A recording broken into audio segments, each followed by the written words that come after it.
Good evening students, कैसे हैं आप लोग। आशा अच्छे होंगे और अपनी पढ़ाई अच्छी तरीके से कर रहे होंगे।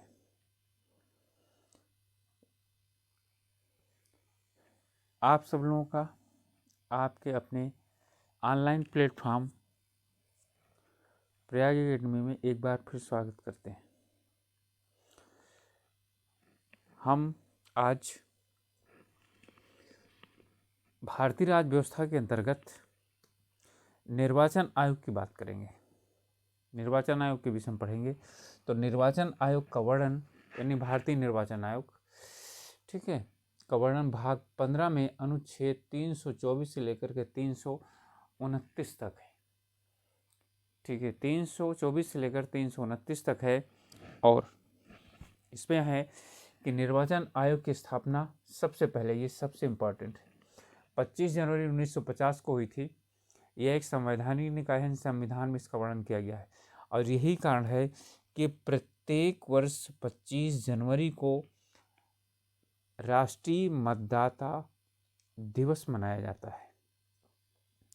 किस दिन? 25 जनवरी को, क्योंकि 25 जनवरी 1950 को, ठीक है, किसका भारतीय निर्वाचन आयोग की स्थापना हुई थी।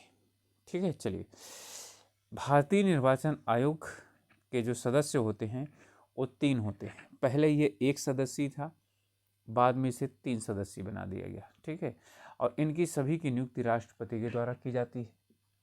ठीक है, इनमें 3 में से 1 मुख्य चुनाव आयुक्त होता है और जो है 2 अन्य चुनाव आयुक्त होते हैं।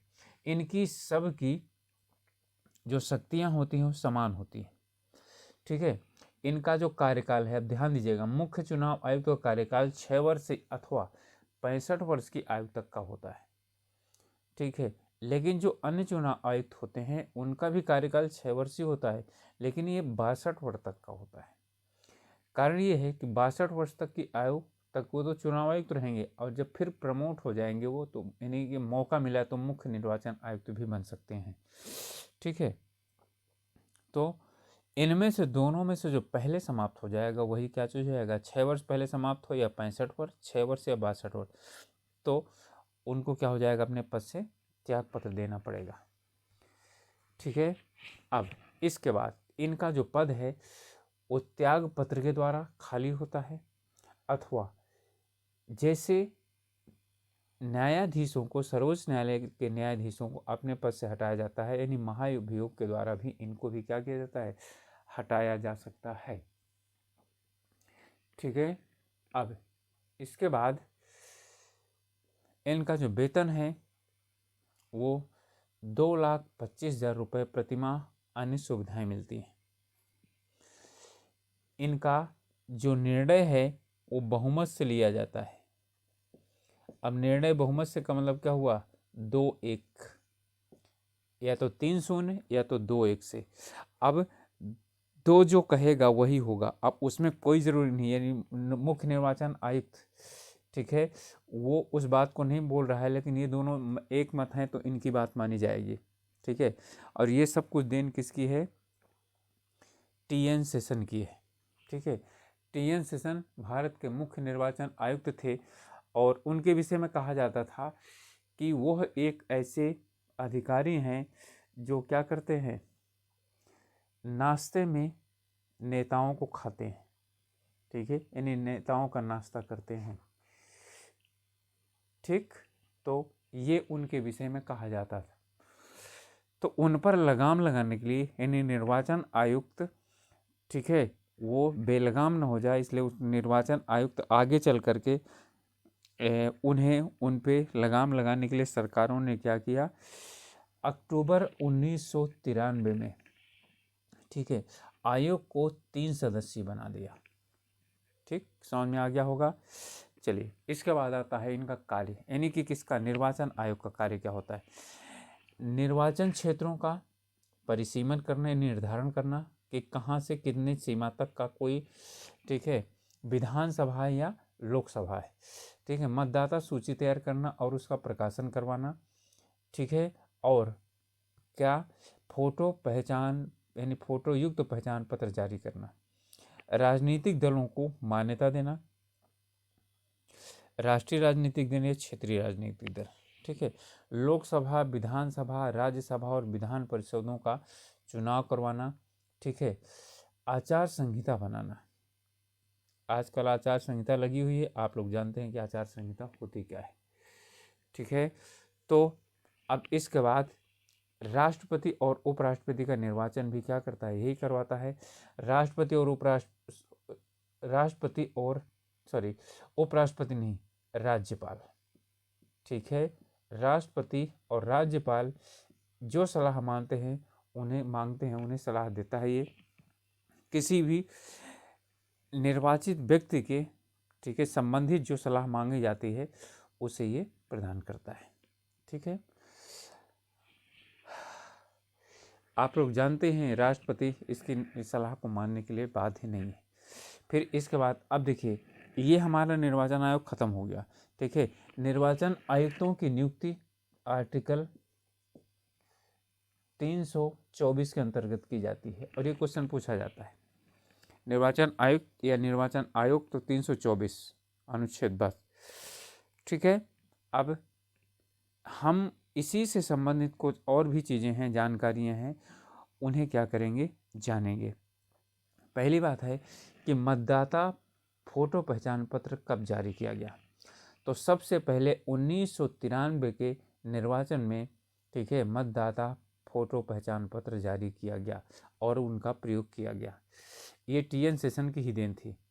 उन्होंने जो प्रॉक्सी वोट यानी एक की जगह दूसरे लोग या एक जगह यानी कि एक की जगह एक वोट की जगह 5-5, 10-10 वोट लोग डाल के आते थे, उसे रोकने के लिए, ठीक है, मतदाता फोटो पहचान पत्र का निर्माण करवाया गया निर्वाचन आयोग के द्वारा। ठीक है, फिर इसके बाद आता है इलेक्ट्रॉनिक वोटिंग मशीन EVM। अब इसमें कई क्वेश्चन हैं और इन्हें ध्यान से समझिएगा और इनसे प्रश्न पूछते हैं, इसलिए मैंने कोशिश की है कि मैं इसके विषय में आप लोगों को पूरी जानकारी उपलब्ध करा दूं।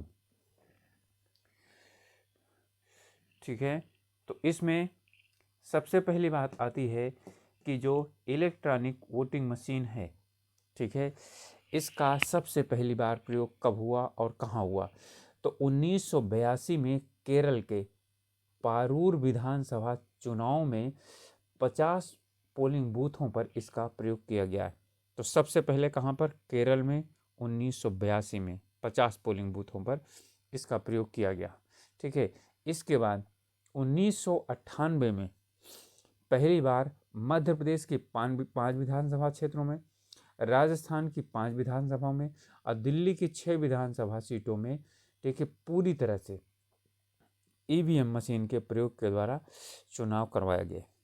ठीक है, अब फिर यह आता है कि कौन सा राज्य है जिसका चुनाव पूरी तरह से पहली बार EVM मशीन के द्वारा किया गया। तो 1999 में गोवा का निर्वाचन, गोवा विधानसभा का निर्वाचन EVM मशीन के द्वारा करवाया गया पूरी तरह से। अब आप लोग जानते हैं गोवा में विधानसभा की सीटें कम हैं, ठीक है, इसलिए वहाँ पर इसका प्रयोग करना बहुत अच्छा था। ठीक है, सफल रहा। तो 2004 में, ठीक है, जब लोकसभा के चुनाव हुए, आम चुनाव 2004 में, तो EVM का प्रयोग जो है वो संपूर्ण भारत में कर दिया गया। समझ में आ गया होगा। ठीक है, तो 2004 में पहली बार संपूर्ण लोकसभा निर्वाचन किसके द्वारा हुए, EVM के द्वारा हुए। ठीक, इन्हें इसलिए जानना जरूरी है क्योंकि निर्वाचन का क्या है, मौसम चल रहा है और इसको लेकर के कई बार क्या होती, समस्याएं उत्पन्न होती हैं। ठीक है, इसलिए EVM के विषय में जानना जरूरी है। 2009 से सभी निर्वाचन यानी कि विधानसभा और लोकसभाओं के जितने भी निर्वाचन हैं EVM मशीनों के प्रयोग के द्वारा होने लगे। 2009 से संपूर्ण चुनाव, अब कोई चुनाव बाकी नहीं रहेगा। लेकिन ध्यान दीजिएगा, पंचायत चुनाव और नगर निगम के चुनाव EVM मशीन के द्वारा नहीं होते हैं। ठीक है, वो अभी भी बैलेट बॉक्स और बैलेट पेपर के द्वारा होते हैं। ठीक है, अब इसके बाद आता है VVPAT। ठीक है, VVPAT का मतलब होता है voter verification paper audit trail. ठीक है, यानी कि जब वोट देने जाते हैं तो वहाँ पर बगल में एक छोटी सी मशीन लगी रहती है, वहाँ पर आपने जिसे वोट दिया है, जिस चिन्ह के सामने वोट यानी कि डाला है आपने, उसी चिन्ह का क्या होता है, एक पर्ची निकल करके आती है और वो 15 सेकंड तक आपके सामने रहती है और आप कंफर्म करते हैं कि हाँ, मैंने जहाँ पर वोट डाला था वहीं की पर्ची निकल करके सामने आई है, और फिर उसी बने बॉक्स में वो क्या हो जाती है, गिर जाती है। ठीक है, तो वीवीपैट मशीन का सबसे पहले जो प्रयोग किया गया है नागालैंड के चुनाव में 2013 में किया गया, और सुप्रीम कोर्ट के आदेश के बाद, वैसे निर्वाचन आयोग का तो ये पूरा नियम ही था, तो अब जो है जितने भी निर्वाचन ईवीएम मशीन के साथ द्वारा होते हैं उनमें सब में वीवीपैट का प्रयोग किया जाता है। आप वेरीफाई करिए कि जिसे हमने वोट डाला है उसी को ही पड़ा है वोट। ठीक है, तो वीवीपैट 2013 से नागालैंड से। ठीक है, voter verification paper audit trail. अब इसके बाद आता है कि ये हमारा किससे संबंधित था, निर्वाचन में जो जो सुधार किए गए हैं उनसे संबंधित था। ठीक है, अब इसका जो मैंने बताया है कि राष्ट्रीय यानी कि ये राजनीतिक दलों को मान्यता देता है, तो राष्ट्रीय दलों को यानी कि राष्ट्रीय स्तर का दर्जा प्राप्त करने के लिए कौन कौन सी शर्तें पूरी करनी होती हैं, ध्यान दीजिएगा। ठीक है, तो इसमें सबसे पहले आता है कि लोकसभा, आम चुनाव या विधानसभाओं के चुनाव में किन्हीं 4 या अधिक, ध्यान दीजिएगा कितने, 4 या अधिक राज्यों में कुल डाले गए वैध मतों का 6% प्राप्त करना।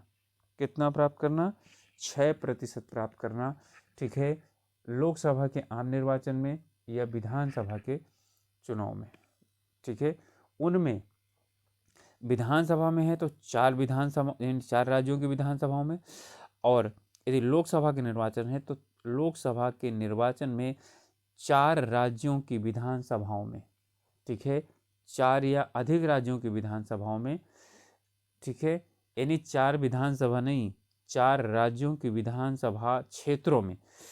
ठीक है, क्या करना चाहिए, 6%। ठीक है, वैध मत जितने डाले गए हैं उसका 6% प्राप्त करना अनिवार्य है। ठीक है, दूसरा, इसके अलावा किसी एक या एक से अधिक राज्यों की कम से कम 4, यानी कि इनमें कम से कम 4 सीटें प्राप्त करना। ठीक है, अब या तो 4 सीटें प्राप्त करना हो एक राज्य में या एक से अधिक राज्य में। ठीक है, किसकी, लोकसभा की। ध्यान दीजिएगा, पहला क्या है, लोकसभा के आम चुनाव में या विधानसभाओं के चुनाव में। ठीक है, किन्हीं 4 या अधिक राज्यों में डाले गए संपूर्ण वैध मतों का 6% प्राप्त करना जरूरी है। ठीक है, दूसरा क्या है, शर्त है कि इसके साथ साथ किसी एक या एक से अधिक राज्य की कम से कम 4 सीटें जीतना आवश्यक है। लोकसभा की 4 सीटें जीतना आवश्यक है, अथवा, ये तो लोकसभा का मैटर हो गया, या लोकसभा में 2% सीटें। कितनी सीटें, 2% सीटें। ठीक है, 545 का 2% सीटें निकाल लीजिए। ठीक है, तो 545 का यदि पूरा चुनाव हुआ तो 2 से मल्टीप्लाई आप करेंगे और विभाजन किससे करेंगे, 100 से करेंगे। 2 पंचे 10। ठीक है, और 2 चौको 8, 1 9, और 2 पंचे 10। ठीक है, कितना हुआ, इतना हो गया। ठीक है, अब 100 से जब विभाजित करेंगे तो कितना हो जाएगा, ये और ये कैंसिल हो गया, 10 से करेंगे तो यानी कि 10.9, अर्थात कितनी, कम से कम 11। ठीक है, सीटें प्राप्त करना। तो लोकसभा में 2% सीटें और कम से कम, यानी कि जो 2% सीटें हों, एक कम से कम अन्य यानी कि 3 भिन्न भिन्न राज्यों से प्राप्त की गई हों। ठीक है, आई बात समझ में। 11 सीटें तो कम से कम हो, लेकिन कहाँ से हो, अलग अलग 3 राज्यों से हो, एक ही राज्य से नहीं। ठीक है, तो ये जो है यानी कि आपकी राष्ट्रीय दलों के, ठीक है, राष्ट्रीय दल का दर्जा प्राप्त करने के लिए शर्तें हैं। ठीक है, पहला, लोकसभा के आम चुनाव या विधानसभाओं के आम चुनाव में 4 या अधिक राज्यों में कुल डाले गए वैध मतों का 6% मत प्राप्त करना। ठीक है, 4 या अधिक राज्यों की बात कर रहा है। ठीक, फिर इसके अतिरिक्त, ठीक है, यानी इसके साथ साथ किसी एक या अधिक राज्य में कम से कम 4 सीटें जीतना। ठीक है, एक राज्य से 4 सीटें निकल आएँ, ये अधिक राज्यों से 4 सीटें आएँ। ठीक है, कम से कम 4 सीटें लोकसभा की होनी चाहिए, या लोकसभा की 2% सीटें, ठीक है, 3 विभिन्न राज्यों से प्राप्त की गई हों। ठीक है, ये 3 शर्तें हैं, यानी 2 शर्तें हैं। ठीक है, इन दोनों शर्तों में से, ठीक है, जो पूरा करेगा वही यानी कि राष्ट्रीय राजनीतिक दल का दर्जा प्राप्त करेगा। अब वर्तमान में राष्ट्रीय राजनीतिक दल हैं भारतीय जनता पार्टी, कांग्रेस, राष्ट्रीय कांग्रेस पार्टी, राष्ट्रवादी कांग्रेस पार्टी, जिसका घड़ी चुनाव चिन्ह है। ठीक है, और ये यानी दिल्ली वगैरह में भी है, बम्बई में तो इस समय वर्तमान में सरकार का जो है ना ये भागीदार है। ठीक है, शरद पवार जी इसके क्या हैं, राष्ट्रीय अध्यक्ष हैं। बहुजन समाज पार्टी आप लोग जानते हैं, इनका इनकी इस पार्टी का जो जनाधार है पंजाब में, उत्तर प्रदेश में, ठीक है, बिहार आदि कई राज्यों में। ठीक है, और तृणमूल कांग्रेस, ठीक है, ये यानी कि बंगाल में जो है ये पार्टी राज्य सत्ता में है। ठीक है, एक कार्यकाल पूरा हो चुका है। ठीक है, सुश्री ममता बनर्जी जी वहाँ की मुख्यमंत्री हैं तृणमूल कांग्रेस पार्टी की। ठीक है, ये है। इसी के साथ साथ निर्वाचन से संबंधित 2 बहुत महत्वपूर्ण संविधान संशोधन किए गए थे। पहला है 52वां संविधान संशोधन 1985 में, इसे बोलते हैं दल बदल विरोधी कानून। ठीक है, यानी कि जो दल बदलने की क्या थी परिपाटी थी, उसे रोकने के लिए तत्कालीन प्रधानमंत्री श्री राजीव गांधी जी ने क्या किया था, 52वां संविधान संशोधन लेकर के आए थे, और 10वीं अनुसूची जोड़े थे। उसमें प्रावधान किए गए थे कि यदि कोई दल बदलता है और ये कंडीशन होती हैं तो क्या हो जाएगा, उसकी सदस्यता समाप्त हो जाएगी। ठीक है, इसी प्रकार से उन्होंने ही 61वां संविधान संशोधन किया था, और युवाओं को भागीदारी देने के लिए क्या किया था, 61वां संविधान संशोधन 1989 में उन्होंने मतदान की आयु 21 वर्ष से घटाकर कितनी कर दी थी, 18 वर्ष कर दी थी। ठीक है, और वर्तमान में मतदान की आयु कितनी है, 18 वर्ष है। ये उनकी ही देन है, और ये क्वेश्चन बहुत ज़्यादा पूछे जाते हैं। इन दोनों में से लगभग हर एक परीक्षा में, ठीक है, एक प्रश्न तो जरूर पूछ लिया जाता है। ठीक है, तो 52वां संविधान संशोधन 85 दल बदल, पहले दल बदल हुआ, उसके बाद क्या किया, उन्होंने बोला दल बदल पर पहले रोक लगाओ, और फिर क्या करो, लो मैं तुमको जो है वोट देने का अधिकार और बढ़ा देता हूँ। ठीक है, तो 18 वर्ष इन्होंने वो दे दिया। ठीक है, तो 61वां, 52वां और 61वां संविधान संशोधन।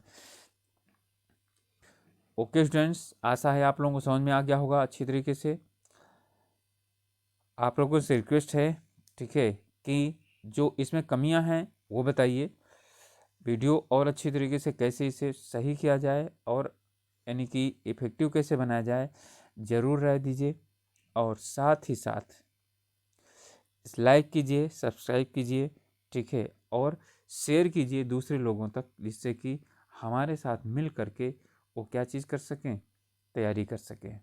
ठीक है, मिलते हैं नेक्स्ट वीडियो में, तब तक आप लोग पढ़ाई कीजिए अपनी अच्छी तरीके से, और अपना ध्यान रखिए, अपने परिवार का ध्यान रखिए। Okay, God bless you.